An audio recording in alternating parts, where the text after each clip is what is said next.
He wanted to make the world a better place. He wanted to enhance other people's wealth and feel good about what he did. And he was doing it for the greater good. It wasn't necessarily the greed side of things. It was a dream. And McConaughey, in a way, it's kind of cool how he twisted the dream, burst the bubble, but also created a monster in the same sense. Because it was all about the greed. Put that coffee down. I'm not here to waste your time, okay? I certainly hope you're not here to waste mine. So I'm gonna keep this short. Helen, we're both in sales. Let me tell you why I suck as a salesman. The most valuable commodity I know of is information. Wouldn't you agree? Coffee's for closers only. Well, hello there, friend. Welcome back to the Behind Your Back podcast with me, Bradley Hartman, founder and CEO of the Behind Your Back Sales Company, where it is our mission to help you sell more, faster, at higher margins, and have more fun selling and building America. Yeah, that's right. Building America. That's what we're doing around here. Let's not shy away from it. This episode, it is brought to you by our friends at Capital One Trade Credit. We are thrilled to have them on board as our presenting sponsor. Why? Well, because they believe in the core 4 fundamentals that we believe in, which are growing sales, increasing cash flow, decreasing risk, and leveraging technology to make it easier to run a better business. They can help you do that. Visit CapitalOne.com/trade credit to learn more and see if they are fit for you. Now, I'm excited to bring to you my conversation today with a couple people that I really like, apparently. The first is Erik, the producer. Erik's on our team. He's been an amazing job, and all the improvements that you have hopefully heard over the last 6-7 months have really been largely attributed to him. He's been absolutely fantastic, a great addition to our team.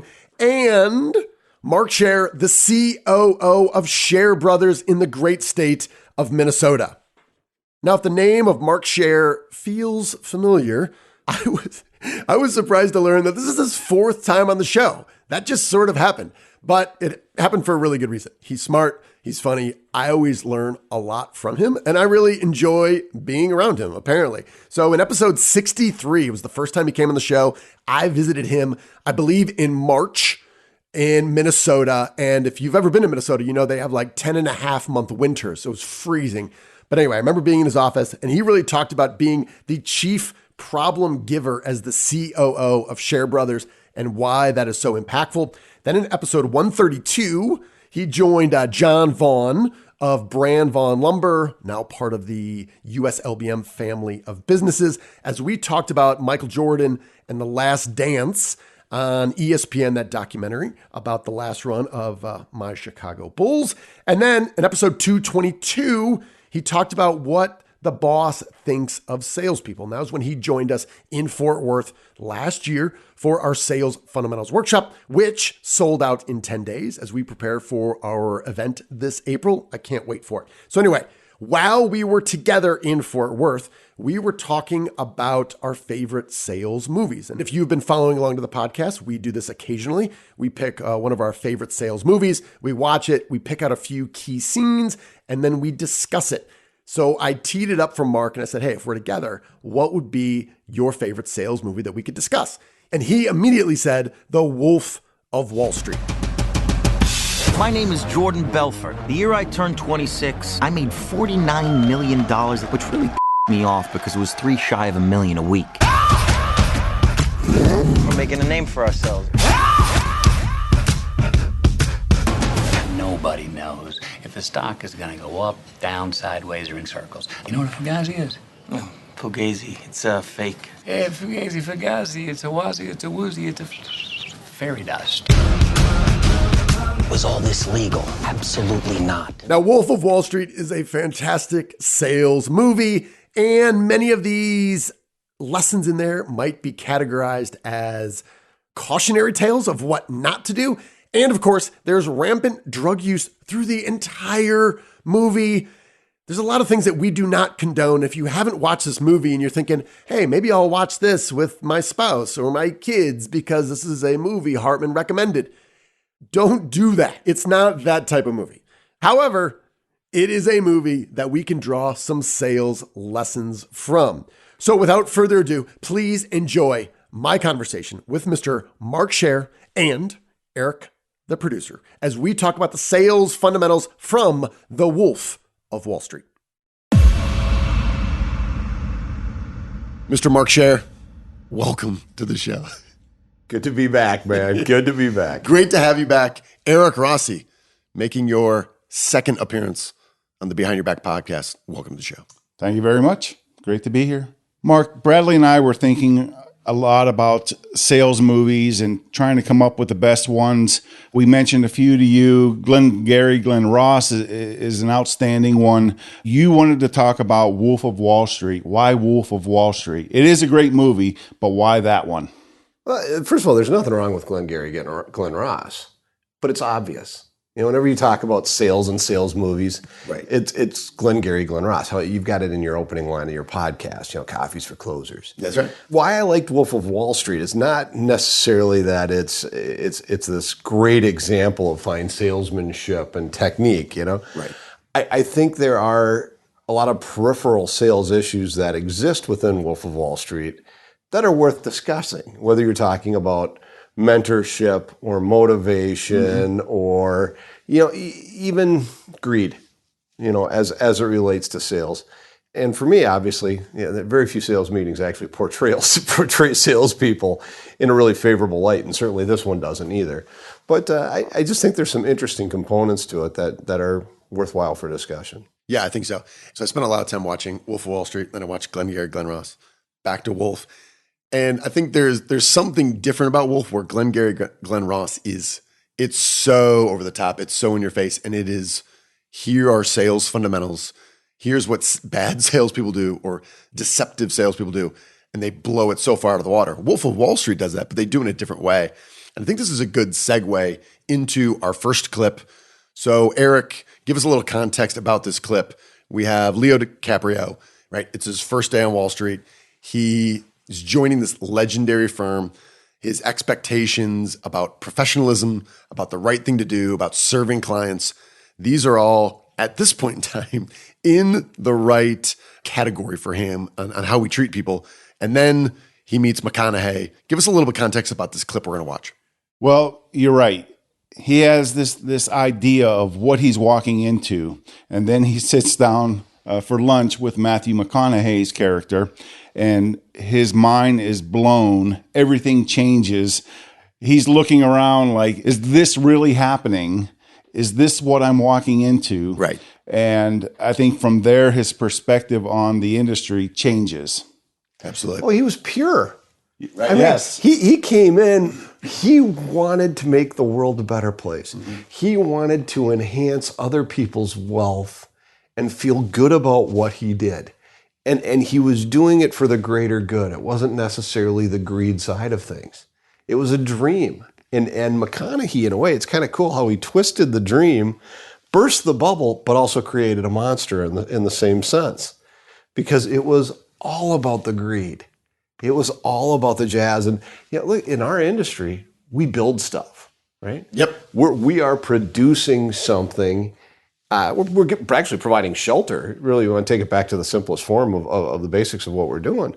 But, this deal is, we don't care if they make money. We don't care about this. We don't care about that. All we care about is that we're getting paid and that we're having fun and we're leading this hedonistic lifestyle that's just over the top. Yep. So let's run the clip now. We'll circle back.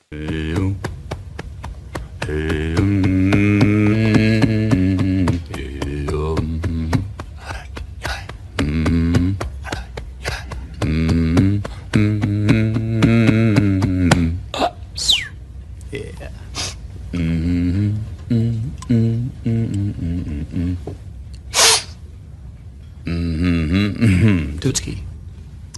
No, thank you, though. Mr. Hanna, what can I bring for you on this glorious afternoon? Well, Hector, here's the game plan.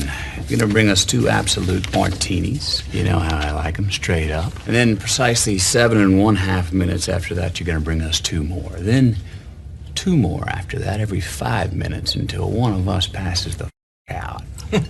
Excellent strategy, sir. I'm good with water for now, though. Thank you. It's his first day on Wall Street. Give him time. Thank you. Thank you. Mr. Hanna, you're able to do drugs during the day and still function, still do your job? Well, how the f*** else would you do this job? Cocaine and hookers, my friend. Right. I gotta say, I'm incredibly excited to be a part of your firm. I mean, the clients you have are absolutely... The clients. Your only responsibility is to put meat on the table. You got a girlfriend? I'm married. I have a wife. Her name's Teresa. She cuts hair. Congratulations. Thank you. Think about Teresa. Name of the game, move the money from your client's pocket into your pocket. Right. But if you can make the client's money at the same time, it's advantageous to everyone, correct? No. Number one rule of Wall Street. Nobody, I don't care if you're Warren Buffett or if you're Jimmy Buffett, nobody knows if the stock is going to go up, down, sideways, or in circles. Least of all stockbrokers. Right? It's all a fugazi. You know what a fugazi is? Fugazi. It's fake. Yeah, fugazi. It's a wazi, it's a woozy, it's a fairy dust. It doesn't exist. It's never landed. It is no matter. It's not on the elemental chart. It's not real. Right? All right? Right. Stay with me. We don't create, we don't build anything. No. So if you got a client who bought stock at 8 and it now sits at 16 and he's all f***ing happy, he wants to cash in, liquidate, take his money and run home, you don't let him do that. Okay. Because that would make it real. Right. No, what do? You get another brilliant idea, a special idea, another situation, another stock to reinvest his earnings and then some. And he will every single time because they're f***ing addicted. And then you just keep doing this again and again and again. Meanwhile, he thinks he's getting rich, which he is on paper. But you and me, the brokers, we're taking home cold hard cash via commission, mother. Right. So, Mark, we watched that clip, and I immediately think of the 4 young, talented salespeople on your team. Very impressive in an industry that's struggling to get young, new talent. New salespeople join your team. You take them out to proverbial lunch. What advice do you give them? And is it similar or different than the advice McConaughey gave to young Leo DiCaprio, Jordan Belfort? You know, it's close, but it's very different. Right. For me, when I'm talking to younger, developing, evolving salespeople or other employees, frankly, I really try to promote the long game. Be patient. There's opportunity. We're adding value. We're providing, going back to that concept of providing shelter. There needs to be meaning in work. And especially with the younger generation, they really value that. I mean, healthcare, food, shelter, basics of life. I mean, and you talk about adding meaning. Yeah. So there's opportunity. So you kind of give them a view of the future. It's incredibly necessary to show them the steps along the way. And what do you mean by that? Well, if people just show up every day and do a job and they don't know what's next, they get frustrated. Right. They get frustrated. So if you can always show them what's next and kind of give them that time frame and put it kind of some parameters around it. And if you do this, this, and this, things are going to happen. Then they're more engaged, far more engaged. And then on top of it, if you provide them with additional training, resources, support, and a culture system that is consistent with their values, you know, and how they're working, they stick around. It's been proven time and time again. They stick around. Now, in McConaughey's sense, in this deal, well, he pitched his value system, which was very different.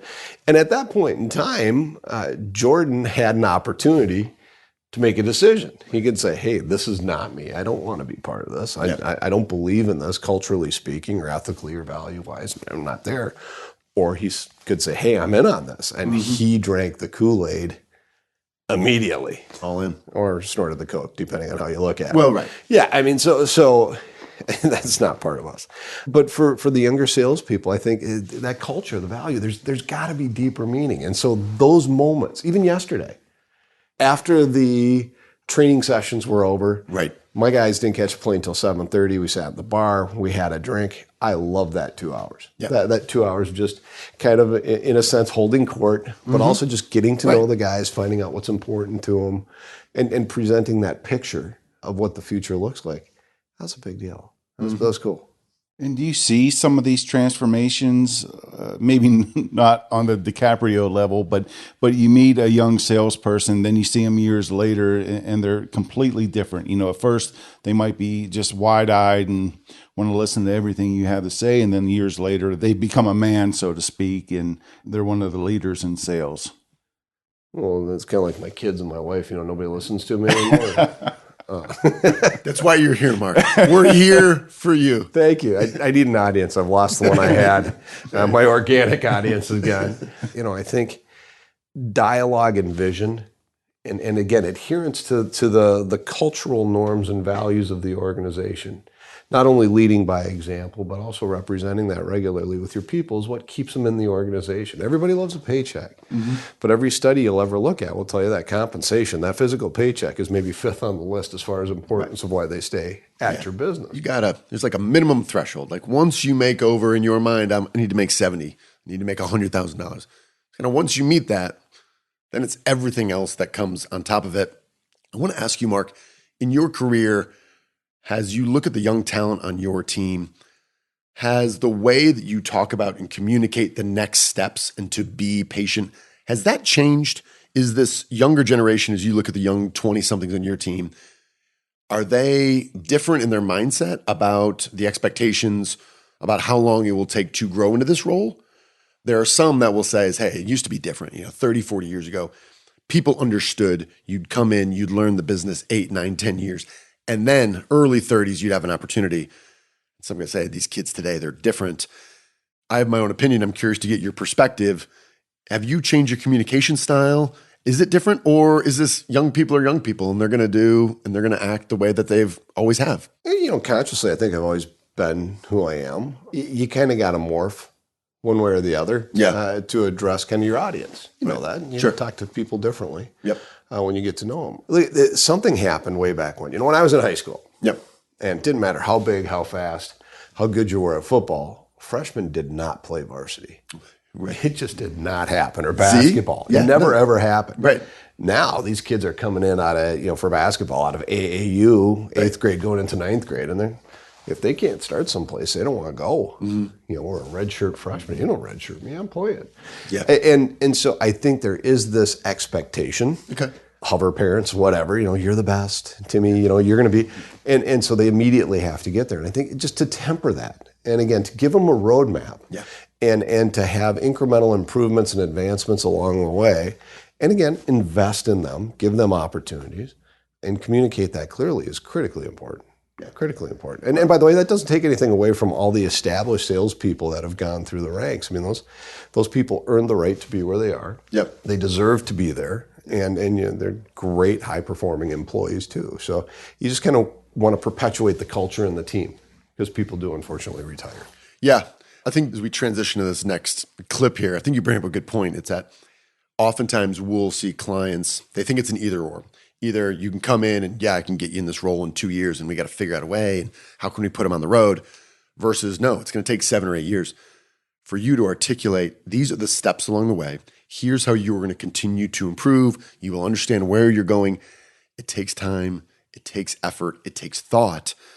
But I've got one client president who just loves to say, he's like, until these guys are rolling their eyes, saying, I know, you've told me where we're going. Here's the vision. Here's what we're doing. Then and only then is it understood that we're on the same page, right? And I think that's the important part. It's not that these guys have the expectation to be making 6 figures within a year or two. As long as they're progressing and they know where the roadmap is, right? That's all they're looking for. Let's jump into clip 2. This is the clip where Jordan Belfort is busted by the feds. Mm-hmm. He's leaving the company and he needs to tell his team. For years, I've been telling you guys never to take no for an answer, right? To keep pushing, to never hang up the phone until you get what you want. Because you all deserve it. This deal that I'm about to sign, Barring me from the securities industry, barring me from Stratton, my home. The f is that, you know? I'll tell you what it is. It's me taking no for an answer, you know? It's them selling me, not the other way around. It's me being a hypocrite is what it is.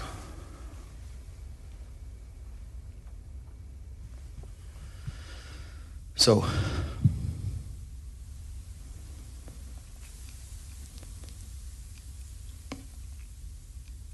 you know what?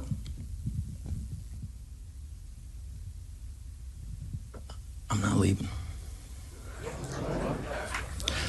I'm not leaving. I'm not leaving!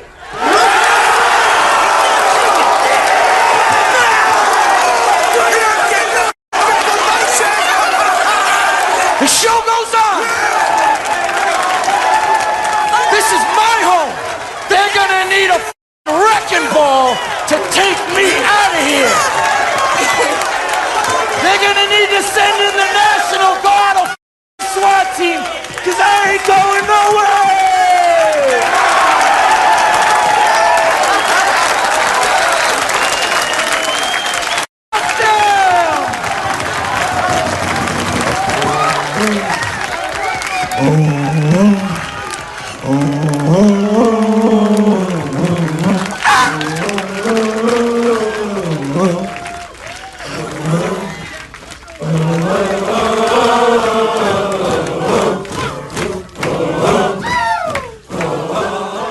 So as I watch that scene, gentlemen, what jumps out to me is this idea of motivation.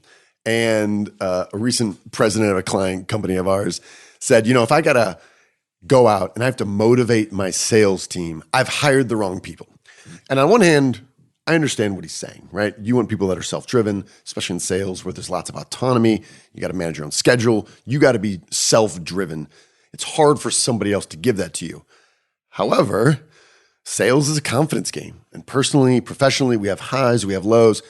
Mark, as you think about your team and the role of motivation, how much do you put on your shoulders? Or how often do you think about, okay, hey, I'm going to go in and I want to add some energy. I want to motivate my team a little bit.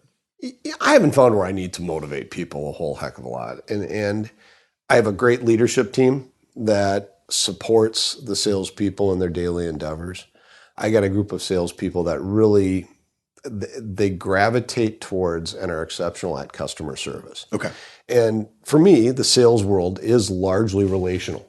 You know, we're talking about interacting with your customers on a regular basis, anticipating their needs, understanding their needs, and being able to take care of that and be a solution provider rather than we're not hardcore prospecting, looking for the quick hit, one and done, wham, bam, you know, out the door. That being said, people's confidence can get rattled, you know, and every once in a while they need a pick-me-up. Every once in a while they need to know from a leadership standpoint that, hey, we got your back.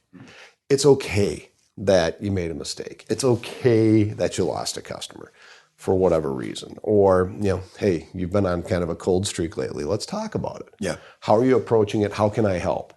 And for them to understand and appreciate that they have a genuinely concerned and committed resource behind them, it makes a huge difference. And even if, you know, go back to the clip on this. Yeah. So there was a moment there. I mean, the Wolf of Wall Street, I mean, this guy was the scum of scum, right? You know, but he gets up in front of these people and there was that moment where he was human. He was not a philandering drug addict. Right. He was human and he was talking very sincerely about saving Kimmy and bringing people up through the ranks and providing this opportunity for people. And it felt really genuine right up until the point where he said, you know, screw it, I'm not going to jail. I'm not going to quit. You know, I'm doing my thing. So again, not really looking at or taking into consideration the nefariousness of all of his actions and who it was, but just kind of as a person, I think whenever you talk to somebody and you speak from the heart, I think there's a motivational element to that. Yeah, you had a great quote that I wrote down where you talked about sales. Obviously, it's about confidence. And as soon as a salesperson loses that confidence, they become desperate. Go into that a little bit. I gotta be careful how I use my analogies. I get into trouble. But look at when you're on a cold streak, it gets worse before it gets better. Yeah. And you try harder. And swinging a golf club, when you're really trying to hit the golf ball far, which I can't do, you grab the club tighter, and tighter and tighter, and you get worse and worse. And you start yanking it and shanking it and do all the rest. Same thing, being around a dog. Dog smells fear. Customers smell fear. When you're confident, when you're comfortable, people want to work with you. And I'm not saying cocky. But so one of our biggest jobs as leaders is to recognize when somebody is really struggling, when they're not feeling it. How do you get them back up to say, hey, I'm from Minnesota, so we can talk about Al Franken, right? Stuart Smalley, I'm good enough, and gosh darn it, I can do this. So Mark, what would you literally say? You see someone struggling, you see him crushing it for a couple months, you see the economy's doing well, you see everyone else, and all of a sudden you see someone who has the talent, who had the confidence, you see them struggling, you pull them aside, what do you say? I say, Pat, my sales director, can you go talk to him? you delegate that, right? Look at it's an improv type of thing. Okay. It is. There's a total element of winging it. I can't tell you that there's a panned speech that you go to. Sure. But at the end of the day, I think one of the most important things you can tell anybody when their heart's in the right place, they're trying, they're working, and they fit in your organization, telling them it's okay. And hey, stay on this. I mean, it's not a hell of a lot different than being a parent.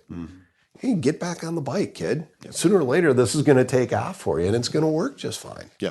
Yeah, we often just talk about reversion to the mean. Over time, things are great, they're going to come back to the middle. Things are terrible, they're going to come back up. And that's, I think, kind of having that sales mindset of, that's okay. Control what you can control. Do the right things. Help other people. Deliver value. On a long enough timeline, with good sales support, good product, you'll be okay. Yeah, and provided that they're in the right seat. Well, right. And one of the struggles we always face is sometimes you advance somebody to a point where it's just they're not in the right spot. And maybe they're not destined to be a salesperson. Maybe they're destined to be a support person or an operational person or somebody who estimates or does whatever. I mean, and sometimes you have to have those tough conversations too. And frankly, it's the best thing you can do for the employee is to get them in the right seat where they can thrive and flourish with the skill sets, the personality, the experiences that they've had to be successful. Right? And it just works out well that way. Cool. All right, let's move on to clip 3. This is the scenes where Jordan Belfort is trying to teach people how to sell a pen, which coming from somebody who isn't in the sales industry, I didn't even know this was really a thing. Sell me this pen. You see that so many skits and movies, sell me this pen, but let's watch the clip and come back. You can sell anything. Sell me this pen right here. You can sell anything, sell that. Go ahead. Sell me that pen. Can I finish eating first? I ain't eating tonight. Brad, show him how it's done. Boom. Sell me that pen. Watch. Go on. Let me sell this pen. That's my boy right there. This pen. You can sell anything. Why don't you do me a favor? Write your name down on that napkin for me. I don't have a pen. Exactly. Supply and demand, my friend. Holy. Creating urgency.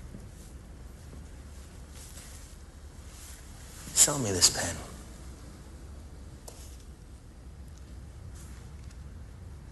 It's a amazing pen for professionals to. Sell me this pen. It's a nice pen. You can use the pen to write down thoughts from your life so you can remember. Sell me this pen. Well, this pen works, and I personally love this pen, and I think. So Mark, the first part there where they talk about selling the pen is ultimately about supply and demand. And in our environment, as we sit here in September of 2021, demand has been outstripping supply for quite some time. To what degree do you think about, or not think about, the economic environment and the compensation of your sales team and get hung up in that? Some people are really stressed about the compensation to the sales team who might not be working all that hard just because of the environment we're in, where other folks are saying, hey, what's good for them is good for me. See, I think the misconception in all of this is, well, okay, hey, demand is really good, so you're not selling. In fact, I think our salespeople have had to learn a whole new skill set. Communication, proactively communicating and double checking and verifying where things are at. I would argue that being a salesperson today is far more difficult than it was when, okay, maybe you didn't have all the volume wanted, but you didn't have 26 week lead times on Windows. Right. You didn't have engineered shortages, OSB shortages. You're not trying to juggle through these massive, complicated problems with your customers, not only on our supply side, but then think about labor. Mm-hmm. So now you're trying to juggle through, do we have ties for the concrete forming? Do we have electrical panels? Do we have toilets? All these things that are muddling up the system, I think has created an additional burden on sales that, ultimately they're going to benefit from long term. Right. But again, back to the continuity of message. Is salesperson A, B, and C saying the same thing to their customers because customer A, B, and C are talking to each other. Yeah. And so we've really, really worked hard on having that consistent communication going out to all of our customers, all of our salespeople. And again, hey, one of the standard messages is we've survived fire, flood, economic depressions and recessions. We're going to get through this too. Yeah. We just have to be really patient. And more or less, you commit to that notion of we're in this together. We're in it together with our salespeople. We're in it together with our customers. You work through that. So it's pretty easy to just, hey, these guys are making a killing. We shouldn't be paying them that much. No, you know what? The program is the program. And if you have a properly structured compensation system for your salespeople, good for them. If it's not properly structured, that's your problem. Yeah, agreed. It's a meritocracy. It's what I love about sales. Look at you perform, you produce, you get paid. It's the way it works. Very few industries or professions can claim that. Yeah. So let's support them. Let's not denigrate them just because times are a little bit crazy. Yep. Well, we're here at a sales training event, and training is very important. That's what Jordan Belfort was trying to display there. And Mark, how do you budget for training in your organization? To a degree, and it's funny, we don't. That doesn't mean we don't commit to it, though. I mean, we expend a lot of time and energy when we find the right programs. Yep. Then, when first time you did this, you wanted me to send a bunch of people to it. I said, no. You thought about that. I think the pitch was strong. You thinking about it. The pitch was good, but you failed. You're a poor salesman, Brad. No, what I did is I sent my director of sales down. I said, hey, go watch this. Go sit in on this. Tell me if there's value here. Tell me if our people can benefit from it. And this was 2 years ago, pre-COVID. Right. And so we sent Pat down. Pat came back and he said, this was a pretty good program. Our people could benefit from this program. So we committed last year to sending 4 people. Well, we couldn't. And next year we'll look and see as we have people that are coming through the ranks to do that. What's really interesting for me, I went to a small liberal arts college in central Minnesota. Johnny's. St. John's University. Winningest football coach in college history. There we go. John Glardy. But the thing with liberal arts schools is there's not a lot of pre-professional programs. So, you got teachers, accountants, nurses. We're kind of the big 3 that you do. So 75%, 80% of the students graduating from our university don't have a clue what they're going to do with their life. They are well-read, they communicate, they're interesting people, with skill sets. They can write, they can speak, they can do all those fun things. What are they going to do? A majority of them end up in sales. Okay, great. Right. But think about this. Yeah. There is not one sales class. Not crazy. There's not a concentration, a minor, a major, or anything. And I've only heard of a couple of universities that have everything. Baylor's got a couple, yeah. Kansas State, Cleveland State, it's a few of them that have specific classes and majors. And in my own MBA program, I went to the entrepreneurship track. So you learn entrepreneurship, which is basically how to raise money from a VC, which only 1 in 100 is going to do. And then there's a sales management course. I said, when are you going to help teach me how to sell? And they're like, no, you're just going to manage salespeople. I'm like, no, I need to figure out how to sell. So there's something non-obvious here. Why do you think that is? And what are you nudging St. John's to do? Well, actually having some conversations about that. And I think we're getting some traction. They're talking about doing an improv class and some other things that will help people be a little bit more comfortable and consciously competent. I think people are graduating with the skill sets to be sales, but just still not understanding the process, and having the confidence to do it. It's kind of criminal, but think about this. Look at Wolf of Wall Street or Glengarry Glen Ross or any other sales movie ever made. Salespeople are not portrayed in a favorable light. And I think it's entirely possible that, maybe the academic world looks down on salespeople like it is a less than honorable profession. So why would we engage ourselves in promoting and or teaching that? Now, you go across to the administrative building and you go to the development department, and who are they calling to get their money? They're calling the salespeople because that's where all the money is. Yeah. So it's like this giant contradiction within the academic world that we want salespeople because they're keeping our institutions afloat, but we're not raising them. Yeah. So then it becomes incumbent upon us as business owners. It behooves us to find the people that have the raw talent, to go out, seek that, recruit that, bring it in, and then take it and develop it internally. How much better would it be? How much more successful could a lot of kids be if they had just a little bit more of that in their college experience or their associate degree or trade school, whatever? I mean, you think about it, everybody sells. My truck drivers are some of my best salespeople, and they don't even realize they're selling. Right. That was the interesting thing about the first clip, too, if you think about it. The drug dealer, I forget his name already. But the drug dealer, he's the one that automatically gets the sales thing. It's practical, it's pragmatic, it's logical. Hey, sign your name. Well, I need your pen. Hey, supply and demand. He flips it out. Right. Okay. Yeah. I want to ask you something before we go. You used the phrase consciously competent. Go into that a little bit. Well, it's having a clear understanding of what you're doing. So some people just are naturally good at things. Right. I've got a friend, fabulous golfer, right? Guy, he's a almost a scratch golfer. He's hit 6-7 holes in one. I go golfing with him. It's been a while. I don't play much anymore. But it's like, hey, what can I do with my swing? He doesn't know. He's like, I just do this and I do it well. It's great. Go straight, right. I know another guy who's 12 handicap, but he's like, okay, you're doing this, you're doing that. Mm-hmm. So it's just having that understanding and recognizing that, hey, I'm actually in sales mode right now. Yeah.